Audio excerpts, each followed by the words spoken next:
Hello, everybody. Welcome back to Edge Sports Network. Thanks for joining us here for our summer series of interviews. Have another interview for you guys today with De'Montre Tuggle, Ohio running back. De'Montre, thanks so much for joining us here on the site today. I'm glad to be here. Good to have you on. Looking forward to this interview. We'll start early in your career here. We always start with, high school with these interviews. So you rushed for 1,200 yards as a junior, 1,400 as a senior. You were a two-time first-team All-District in high school. So, I know you played at community college before heading to Ohio, but when you're great in high school like that, how'd that kind of prepare you for college football? And, what kind of things did you gain from your time in high school? I was able to gain a lot, actually. I was fortunate enough to play with my quarterback being Jalen Hurts for my sophomore and junior year. And to be able to, play alongside him, I was able to learn a lot and, make a lot of, advancements at an early age. So my senior year when he left, I was able to pretty much take the reins and lead my team to, a playoff berth, which was kind of a rare thing for my school. And then, playing in Texas, I was playing at the highest level, with the 6A in Texas. So I was able to be exposed to a lot of talents from other schools. And so it really helped prepare me for the next level. You mentioned how, Texas, that level is so high. The competition there is just great. I know Texas is a huge football state. High school football, college football, that's kind of their thing. I know you went to Kilgore College, which is in your home state of Texas. Now, how was the competition there? Was it a test for you? Because I know in community college, you got every guy there really competing to get to the next level, hopefully reach D1. So I would imagine that the competition's pretty fierce. So how was that experience for you? It was a grind every day. Every practice we had pads on. You had to be ready for whatever. Like we were hitting, it was competition, whether it was college scouts out there or not. Like, every day we were trying to find some type of film to put on our highlights, because like you said, we all had dreams and aspirations going to Division I, and the sad fact was not everybody. We knew not everybody was going to be able to make it to that level. So, mentally, you gotta really lock in, and you gotta mature really, really fast. You don't have time to just relax and so it was tough, but I was definitely able to mature, and it definitely I really appreciate my time at Kilgore, because it really helped mold me into the guy that I am now. You ran for 838 yards on 123 carries, named to the All-Southwest Conference second team, so clearly you did develop there, get ready for D1 football. After your time at Kilgore, I'm sure you felt more prepared. How did you kind of find your way to Ohio? You'd spent your entire career up to that point locally in Texas. Was it a plan for you to go farther away from home, kind of spread your wings a little bit, or were you just kind of looking for a school where you really fit the system? It wasn't the plan to go far away from home at all, actually. I was definitely looking at some FCS schools back in Texas that was looking at me, and but my head coach, Coach J.J. Eckert, he was fortunate enough to know Coach Albin up here. And we used to have this breakfast check where we was all had to go to breakfast, and we would sit and talk with him. And he tells me one morning that he was going to send my film up to Coach Albin, and we were going to see what happens. And I didn't really think much of it, to be honest, when he first told me. But he sent it up, and it took about a 2 to 3 week process, and eventually I was able to get on the phone with Coach Alvin and talk to him, and he brought me up on a visit. And as soon as I stepped on campus, I fell in love with the year.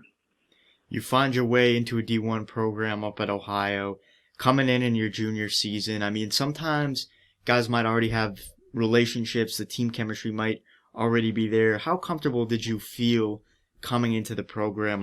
Was it hard for you to kind of adjust to Ohio? Did you feel like you fit pretty well immediately? How long did it take you to really mesh with the team? You looked great in your first season, but what was kind of the process of getting into the swing of things, getting into that rhythm of D1 football with a new team? Well, honestly, I just got to credit that to my teammates. They did a Mm-hmm. really good job of, welcoming me in with open arms. Like my first week here, my original host from my visit, he first one came to me, said how I was doing, gave me I already had his number, but he was just like, if you need anything, just hit me up. Mm-hmm. We could chill or whatever. And from there on, it just like everybody was just hitting me up, stop by my room, say hi, just everything. So this team, really did a good job of welcoming me into their family, and it really made the process real simpler, and it helped me to really get adjusted really really fast. You looked really adjusted in your first season. I mean, you guys had a lot of depth at the running back position, and you still got opportunities this year. How's that kind of help confidence wise to see that even though you just came into the program, you got some other great backs on the team, but coaches still have faith in you to put you out there? You handled it really well. I mean, so how's that help for just a confidence boost your first season, D1 football, brand new team? I mean, I'm sure it might be a little question for you. Hey, how am I going to perform at this level? But you get those opportunities early. Coaches show that they trust you. How'd that help for you mentally? Honestly, with them showing that they trust in me, that really helped boost my Mm-hmm. confidence. Like, of course, confidence starts from within. So, Mm-hmm. I felt pretty good coming out of the summer workouts Yep. into fall camp, and that first game, of course, it was a lot of nerves and thoughts going on about how I was going to perform. But after that first game, the coaches really showed the trust in me, and I figured if they could trust me, I feel like that I deserve to be here, and Mm-hmm. so with that being said, it really that first game was really pivotal Mm-hmm. in building my confidence, honestly. So once I was able to do that, get over that hump, everything else pretty much just fell in line. You proved yourself really well. I mean, 644 yards on just 101 carries with 11 touchdowns. Had the highest average of yards per carry in the MAC conference. I mean, looking at your carries, I think you make the most out of every single carry, and that was clear by the yards per carry. I mean, let's look at a few games here. Your opener against URI, I know you just mentioned you had 3 carries, still went for 65 yards. Against a game against Bowling Green, had just 1 carry, 53-yard touchdown. I mean, we'll talk about your bowl game in a little bit. You had 10 carries for 97 yards. How do you make the most of each opportunity? I know a guy that goes through community college gets to D1, they probably focus on each and every opportunity, but what's really the mindset there to focus on each carry and just really make the most of it? Uh, it's just something I always used to tell my teammates: just make the most of every opportunity given, and just control what you can control. So Mm-hmm. I pretty much had that mindset coming in. I knew it was a really really deep running back room with Julian, Vari, Mm-hmm. O'Shawn, Jake, everybody. So I knew it was going to be a deep.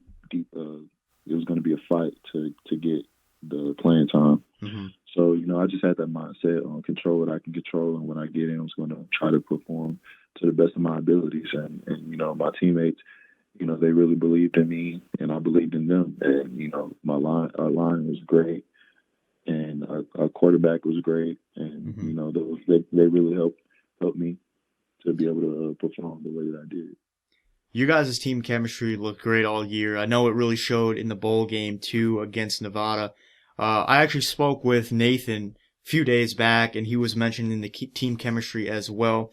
Talked a little bit about the bowl game with him, but I want to talk about it with you here. I know with Nathan, he had been to bowl games before. This was your first one. You had 10 carries, 97 yards, and a touchdown. Very efficient in that game. Your talents were on full display in that one. For you, to kind of have this journey that you did have, high school, community college, and then you get your chance with a D1 program. I mean, how was that bowl game experience? You come from some humble beginnings, so I can only imagine how amazing that must have been. I mean, just walk us through the emotion you felt in that game and just how it was playing in front of that many people on a big stage. Oh, it was great. I loved it. I was Mm-hmm. soaking in every second.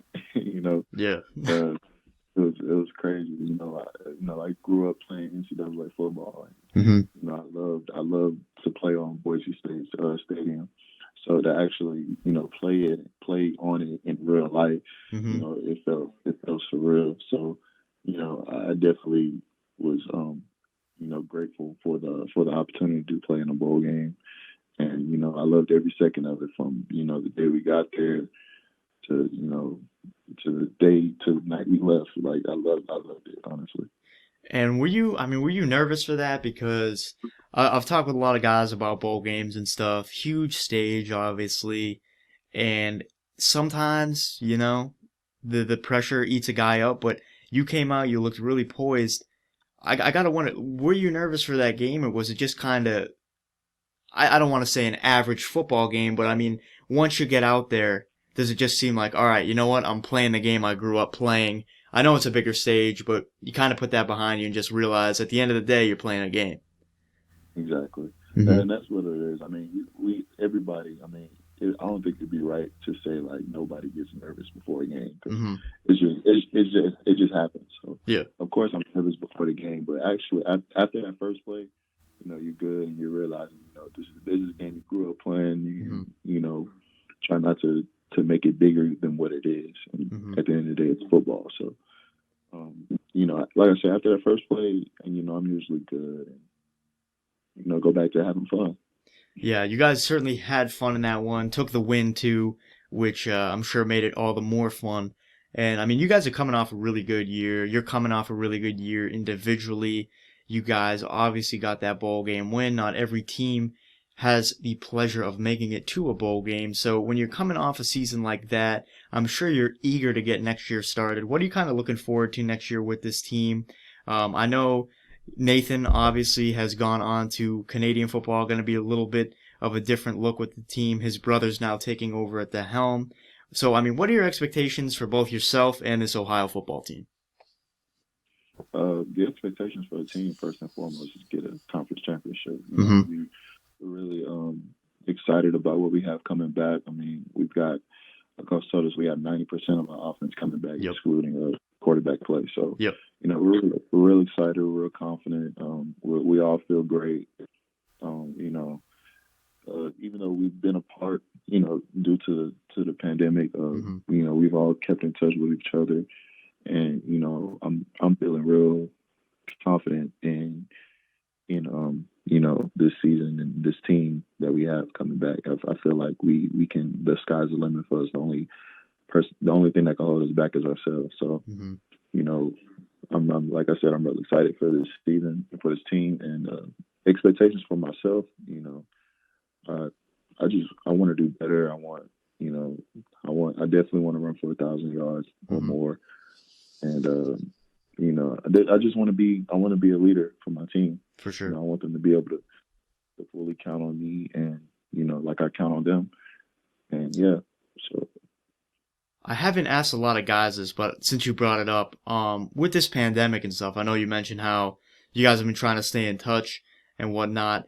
I mean, how tough is that, just training wise, kind of staying in the groove of things? I know the off season's obviously really important to any football season. I mean, what kind of ways have you? I'm sure you've had to change some things around. I know a lot of gyms aren't open, stuff like that. You might not be able to get with the trainers, get with your teammates as easy as you usually would be able to. So, in a time like this with the pandemic, I mean, how do you kind of still find a way to stay on track, stay with your training regiments and stuff, and just kind of make sure that you're ready for the season? well, when I was back in Houston, I was fortunate enough to have a trainer that actually had a private gym, and we would do Oh, one-on-one nice. sessions. So Hmm. for a few weeks, I was actually doing that. About a good amount, about probably 3 or 4 times a week. Hmm. I was able to work with him. But I've been in Ohio for the past couple weeks, and Hmm. I've just been using our environment. We got a lot Yep. of hills here, so I've been able to run the hills, and my teammates at their house, they have a few weights that we use there. Hmm. Just been you working with what we have. pretty much. And Yeah. it's not the best. It's not what we're used to, but we definitely are working, and we're definitely getting better. Hey, making the best of your situation. I mean, that's really Right. all that anyone can do right now. Yeah. So, and every team is in the same situation too. So the fact that you guys are still getting some reps in, still getting some training in, definitely should get you guys on pace for a pretty good season after your success last year. And I know I always try and end on a question that makes you think a little bit. This one might be tough, but if you could give advice to the kid scrapping and clawing his way to D1 football, I mean, the kid such as yourself who, starts in high school, goes to community college, kind of works his way through that, works his way up to a Division I program. What advice would you give him? I mean, if you could look back at yourself, 2, 3 years ago, what advice would you give yourself to get to the point where you are today? Just keep working. Mm-hmm.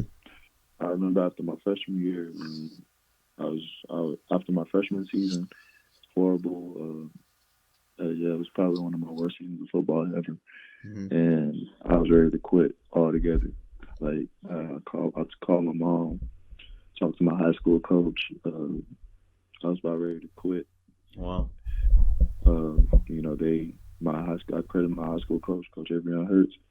Mm-hmm. He was, he talked some sense into me. My other coach, Coach DJ, he also talked some sense into me, and they really helped me realize and when you're coming out of high school, you're pretty much the guy, Mm-hmm. and then you go to college and you go to being a guy Mm-hmm. for the most part. So, I had to humble myself and really work and grind, Mm-hmm. and it ended up working out for me in the long run. So for anybody that's in that position, I would just say put your head down and just keep working. And then when you look up, I feel like things would definitely be working out in your favor. That's great advice right there. You've certainly earned your spot on this Ohio team. Congrats on a great season. With Ohio, just personally and as a team, you guys really did have a good year. Great finish to the year as well in that bowl game. But De'Montre Tuggle, everyone, running back at Ohio University. De'Montre, thanks so much for joining us on the site. Great to have you on. We'd love to have you on again. Yes, sir. No problem. You guys can follow De'Montre's career. Down below, we'll put his Twitter, so make sure to go give him a follow there. We'll also put a link to Ohio University's football page so you can follow for news and updates. But guys, thanks so much for joining us here on Edge Sports Network. Take care, everyone, and we'll see you guys next time.